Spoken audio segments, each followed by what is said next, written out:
Coffee. Thank you. என்னாச்சு ஏதாவது சொல்லணுமா? இல்ல காஃபி குடிக்கல நீங்க. எனக்கு கொஞ்சம் வேலை இருக்கு, நான் முடிச்சிட்டு குடிக்கிறேன்.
எங்க சொல்லுடா. இது ரொம்ப டயர்டா இருக்கு. நம்ம ஸ்டெமிக் படுத்து. நோ ப்ராப்ளம், போய் தூங்கலாம்.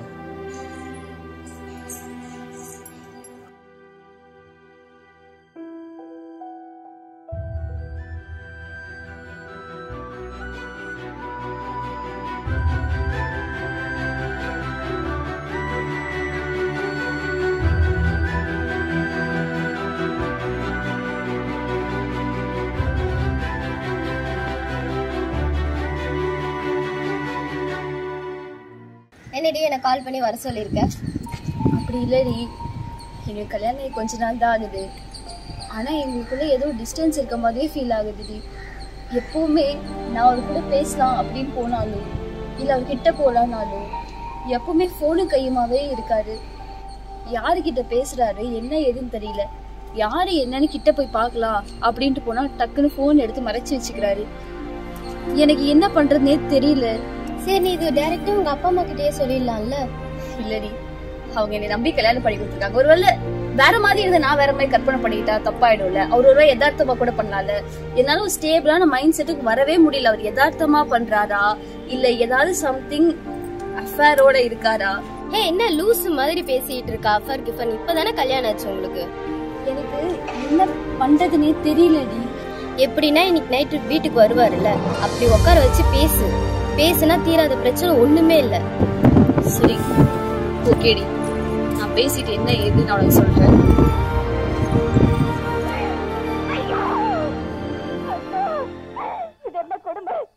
எத்தனையோ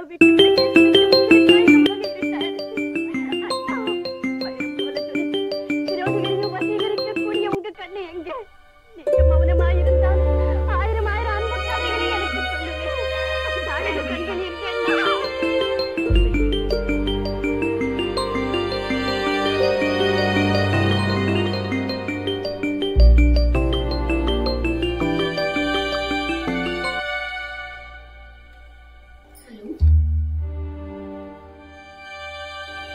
அவரு குளிச்சிட்டு இருக்காருங்க. நீங்க யாரு? நான் ஒரு வைஃப் பேசுறேன். நீங்க யாருங்க?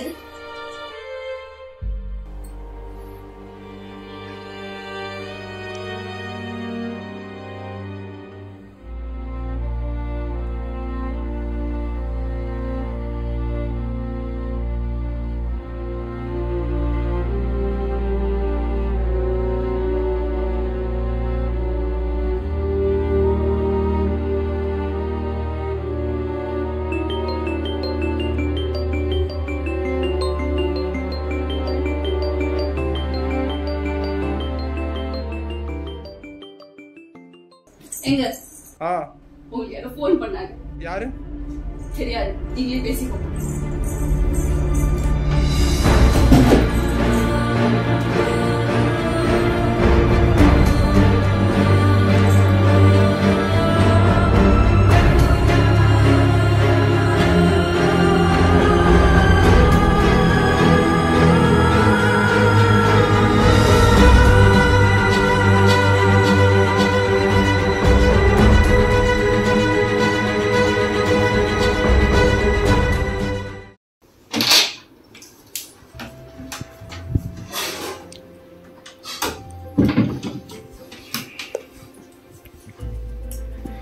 நல்லா பிளான் போட்டது எப்படியோ பேசுறீங்களா?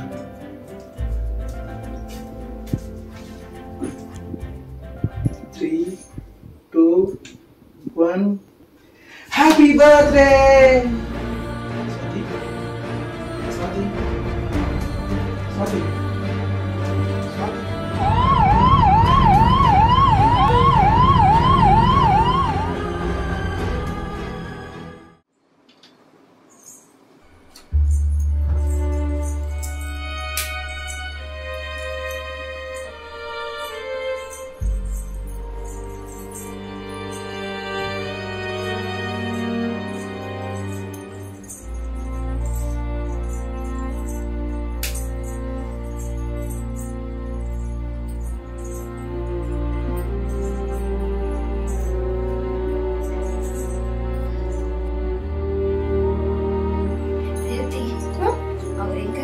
அவர் கீழே கார் பார்க்கிங்ல இருக்காரு, வந்துருவோம்.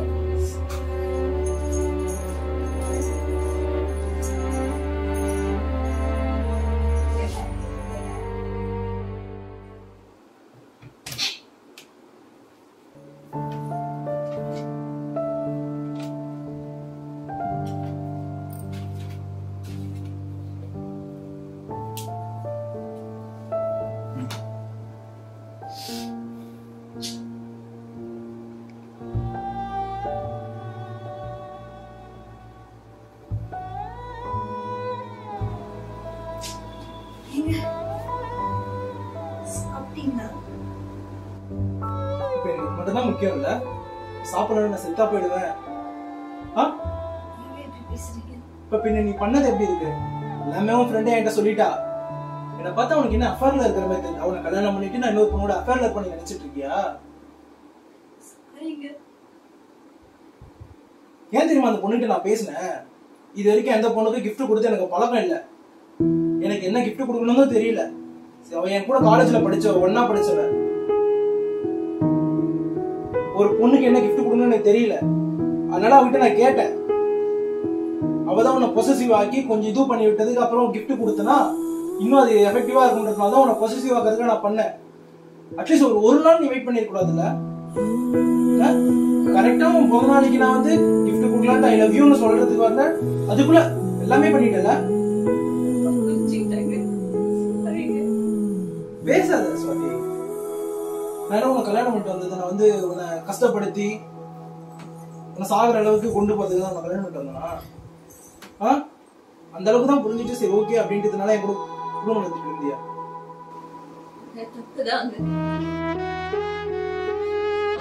எக்ஸ்பெக்டே பண்ணல சொல்லி அட்லீஸ்ட் என்ன ஏதுன்னு டைரக்டாவே கேட்டுக்கலாம்ல. உனக்கு இப்படி அப்செட் ஆகுது, ஒரு மாதிரி ஃபீல் ஆகுது அப்படின்னா என்கிட்ட நான் கேட்டுக்கலாமே.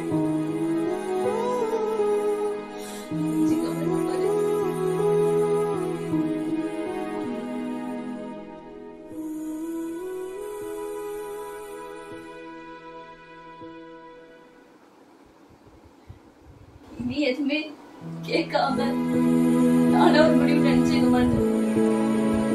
மிஸ் அண்டர்ஸ்டாண்ட் பண்ணது ஏன் தப்புதான். நான் எவ்வளவு பயந்துட்டு தெரியுமா? என்னடா நான் லைஃப்ல என்ன பண்றது நான் சொல்லு. நம்மளுக்கு நடந்தது அரேஞ்ச் மேரேஜ் தான், நான் இல்லைன்னு சொல்லல. ஆனா ஒரு லவ் பண்ணி கல்யாணம் பண்ணா எவ்வளவு லவ் வச்சிருப்பாங்களோ அதோட ஒரு படி மேலதான் நான் வச்சிட்டு இருக்கேன்.